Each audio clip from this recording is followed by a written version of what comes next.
Welcome to the Pearls of Wisdom podcast, brought to you by Southern Jewelry News and Jewelry Store Marketers.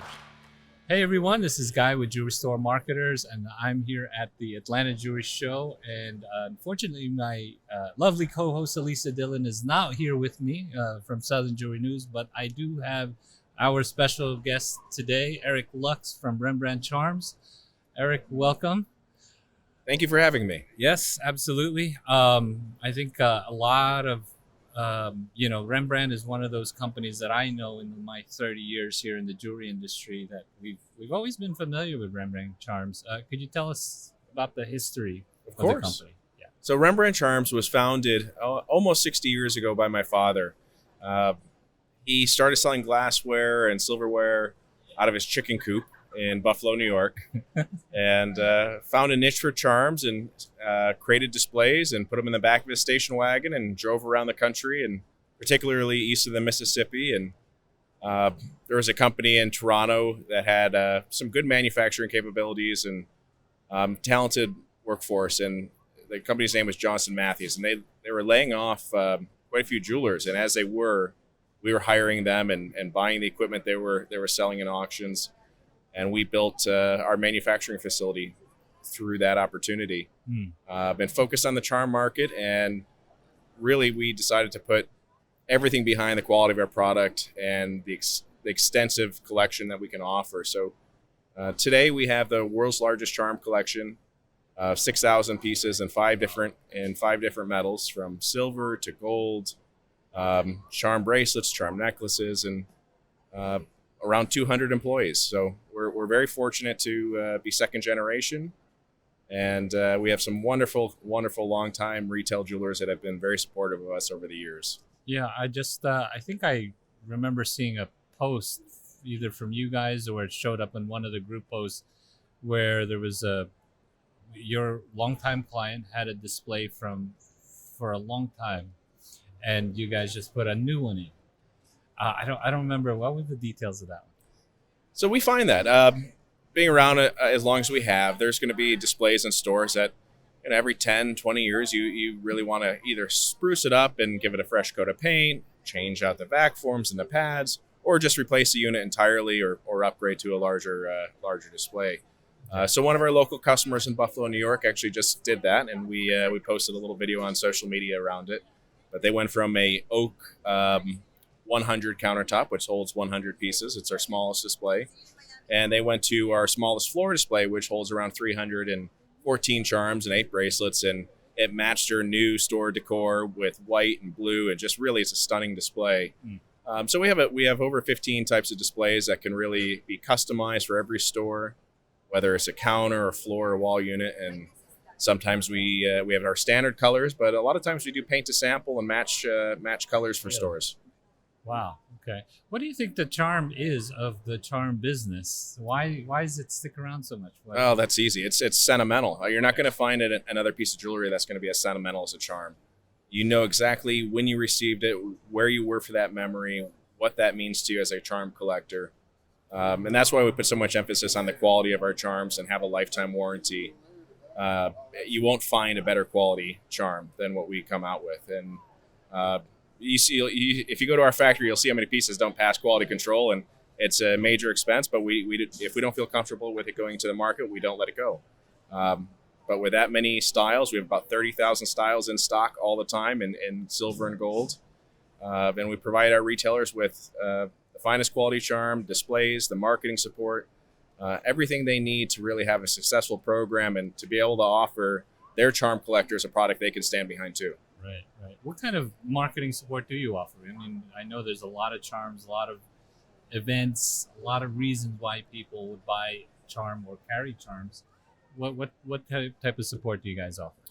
Everything from grand openings to new promotions, and of course every avenue of marketing you have, whether it's digital or print or audio or video, we're doing it. So we can customize it for the retail jeweler, and we also have a standard material that we launch every month for them as well, that they can go onto our website, they can download, or they can reach out to us and we can customize it for them too. Okay. Fantastic. So In how long have you guys been in business? How long did you say? 1970 we were founded. Oh, 1970. Okay, 2 years older than I am. But so that's you guys have been around for a while, and I know I run into jewelry stores all over, and it's not unusual that I see a Rembrandt Charms display or see Rembrandt Charms logo on somebody's website. How many jewelers are carrying Rembrandt Charms? We have about 8,000 retail jewelers in the U.S. and about 3,000 more jewelers worldwide.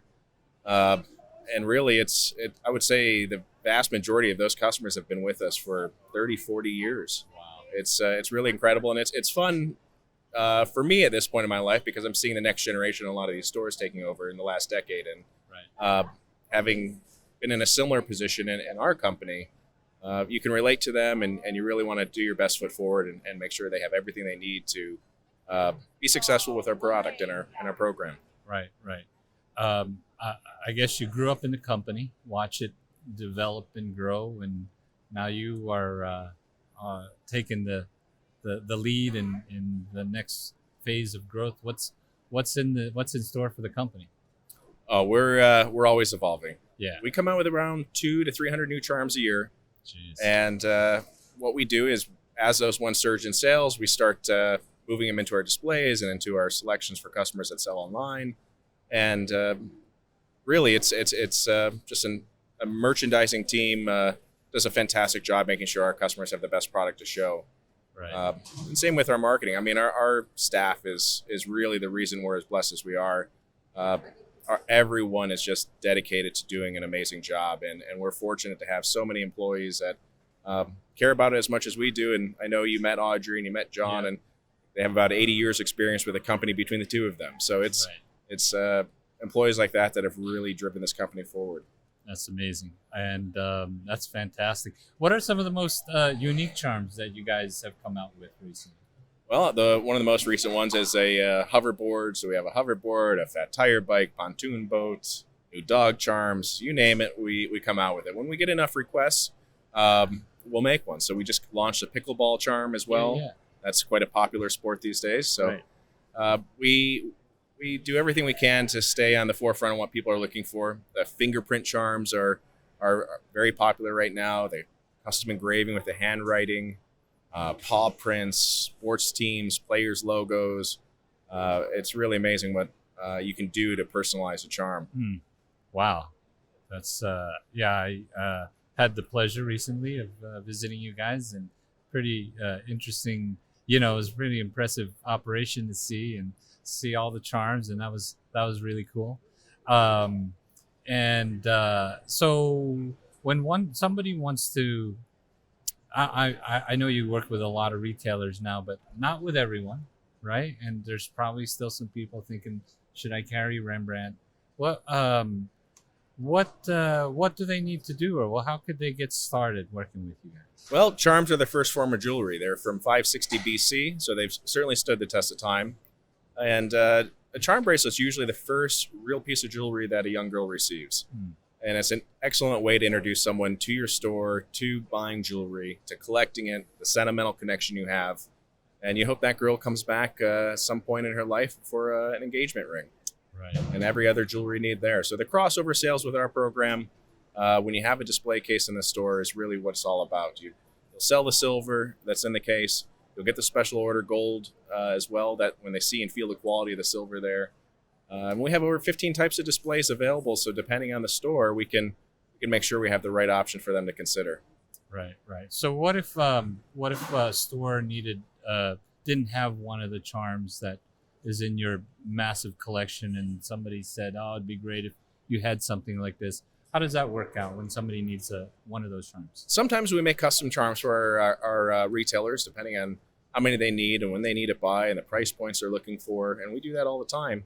But if it's just a one-off, we add it to a list, and every month we look at that list and see how many hits we get from search results on our website to inbound requests from whether it's email or website or phone. Yeah. And we keep track of that, and we make sure that once we get to a certain threshold, we manufacture the charm. Right. Fantastic. So I know Rembrandt is a big part of your life. and but us being friends and seeing, I know you have a lot of interesting hobbies and pastimes, and you lead the life, man. I think it's pretty cool, all the different things you do, racing cars and skiing massive mountains.